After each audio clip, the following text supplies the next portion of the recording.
You got it now? Yeah. Thank y'all so very much for supporting our fundraiser yesterday at Mingo Community Center. It wasn't our fundraiser, it was their fundraiser. It was their fundraiser we done for them, and we were delighted to do it, and it was a huge success. We sold over 200 butts rubbed in love. Yes, it is. And somebody came through the line yesterday and bought a butt and asked me, how did you guys get started? Where did all this begin? And it reminded me of when you guys come to me, Terry and Bruce and Alton and Woodrow. These guys come up to me about 6 years ago. We were all friends. And they said, Norman, you know, amongst us guys, there's 5 guys, you are the one that was endowed with beauty of both mind and body. Would you please be our host of our show? They want to do a show. I remember us saying that. You do? must be you and him talking. And it, you know, it kind of brought tears to my eyes that they could recognize what God had endowed me with. That ain't funny. Sound like a lie to me. I remember that meeting.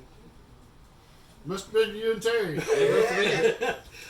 We have one more fine menu here. We have ribeye steaks from Jordan and Jordan out of Clinton, and they're cooked medium rare. We have a couple of well dones for a special request. Well, those don't know how to eat steak. Yeah, Brother Woodrow has made us a salad spread. We got some French bread cooked up in the cast iron pan with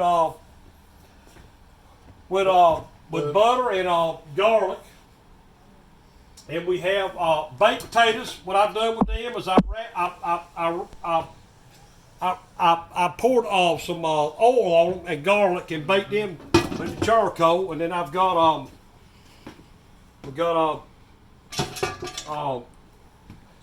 some broccoli and onions. Y'all stop this mess. And we have some cauliflower sauce puree to go on top of our steaks. I'm gonna do a recipe on that one night. It is excellent. The first time I had it was in Charleston. We got some sauteed onions to go on our steaks, and we got some Miss Rachel's sweet potato casserole. We better have some big plates. For what? For all that? Yeah.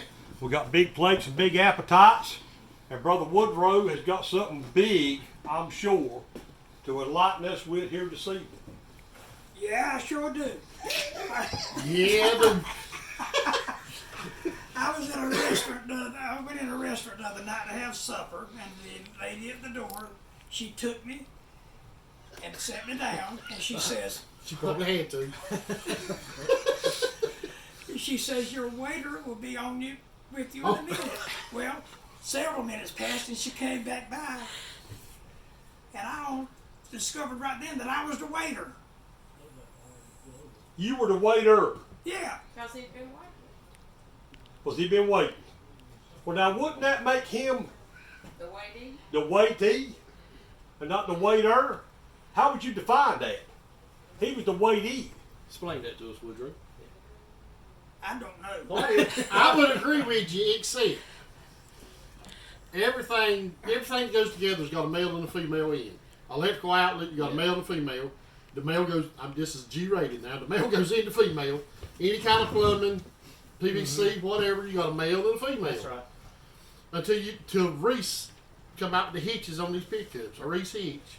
That thing you slide in to hook to your trailer is called a receiver. So I guess that makes the other one a receivee. But you got a receiver that sounds like her and a receivee that sounds like he. That just throws everything out of kilter. I think you got them exactly backwards. So is he the receiver? He's the receivee, not the receiver. Well, I don't know. They're sticking the receiver in the receivee. That's what I'm saying. They've got it on. It's bumfuzzled there. What if the server was waiting on the cook? Well, Does the server then become the waitee? Or the The waiter. waiter. Yeah. and the cook would be the cookie. Folks, this is unscripted tonight. This is not where I wanted it to go, but the cookie, the waiter, and the waitee. Yeah. The waitee is waiting on the waiter for the cookie. Yeah. That's beyond my realm. Well, I appreciate you waiting on me tonight. Yep. We wait on you to cook them steaks. It's all right. We're all right. You know, my Uncle Bud died, so I went by Little Bud's, who was his son.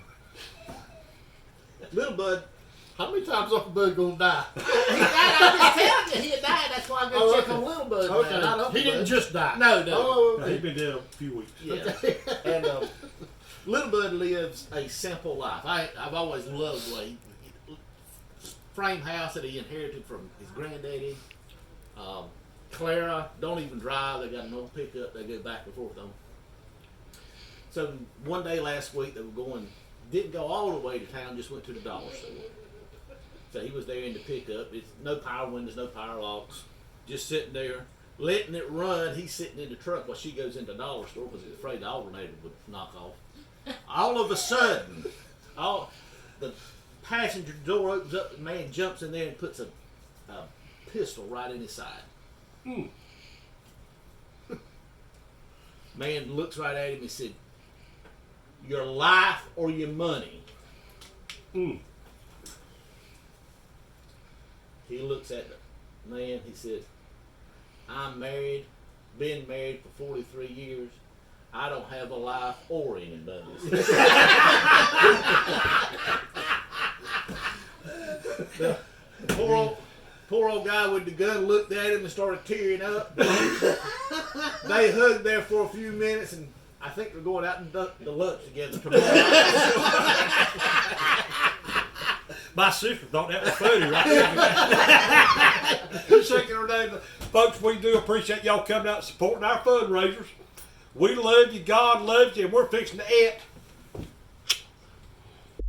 Folks, everything that comes out of the norm ain't normal. I do remember that meeting distinctly.